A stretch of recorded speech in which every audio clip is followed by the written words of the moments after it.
Vamos para o nosso resumo da manhã? Foi um dia muito bom, forte, direcional, de tendência. Como a gente falou aqui no pré-mercado. Todos os dias de manhã eu passo um panorama de abertura para a gente sim ter um viés. Se o mercado está mais altista, se ele pode continuar a tendência majoritária, se vai ficar lateral, se tem maior chance de uma correção, né? E hoje, por mais que todo o macro, né, estava favorecendo a alta, a gente tinha que esperar também os dados de inflação. A gente tinha que entender a primeira força do dia para tomar uma decisão.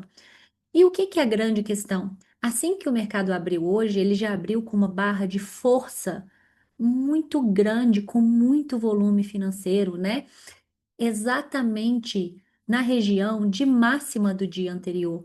Então ele não deixou gap, foi uma notícia muito, foi uma barra muito bem localizada e no horário de uma notícia. O principal motivador que a gente tinha hoje era os dados de inflação, que sairiam às 9 e vieram abaixo do esperado. E isso é sempre bom, né? Até porque a gente está com a expectativa do início do corte de juros, e se essa inflação viesse acima, poderia sim, né, impulsionar o índice aí para uma correção.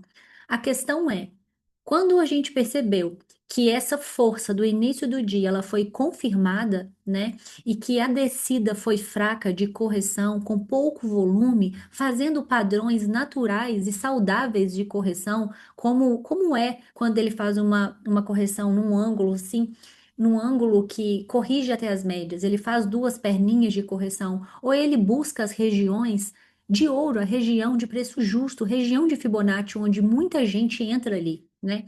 E a gente percebeu que na hora do Ibov, esse canal de correção, ele foi rompido. E quando a gente percebeu essa força, nós fizemos essa compra. Então, a gente viu uma perna acionada na abertura do Ibov, renovou máxima no intraday, e na hora aí 10h30, mesmo com essa mudança do horário americano, 10h30 é um horário importante. Quem estuda, acompanha o comportamento padrão do ativo, sabe que esse horário continua sendo muito importante. Ele fez uma barra ignorada. É como se todos os compradores estivessem com convicção da alta, e assim que os vendedores apareceram, né, para realizar, a força de venda foi nula, foi baixa, ela foi engolida pelos compradores. E a gente viu isso no fluxo, a gente viu isso na pressão, na agressão.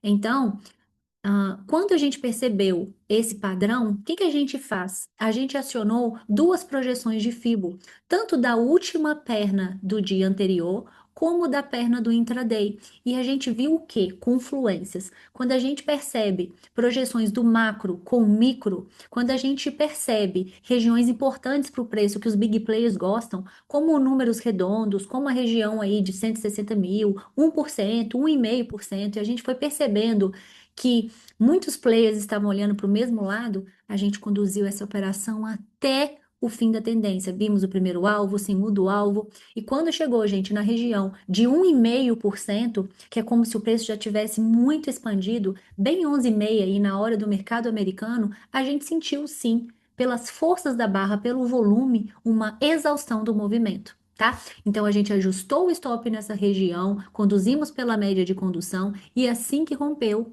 finalizamos o trade. Pegamos ele do início ao fim. Então, esse foi um pouquinho do racional de hoje e espero que tenham gostado. Deixem um like, compartilhem com traders, né, que estão aprendendo, que querem entender que existe sim um padrão, uma técnica e que por mais que o índice seja um ativo maluco, ele faz padrões, ele repete movimentos. E quanto mais confiança a gente tem, mais fácil é, né, da gente conquistar nossos objetivos aqui. Estudem.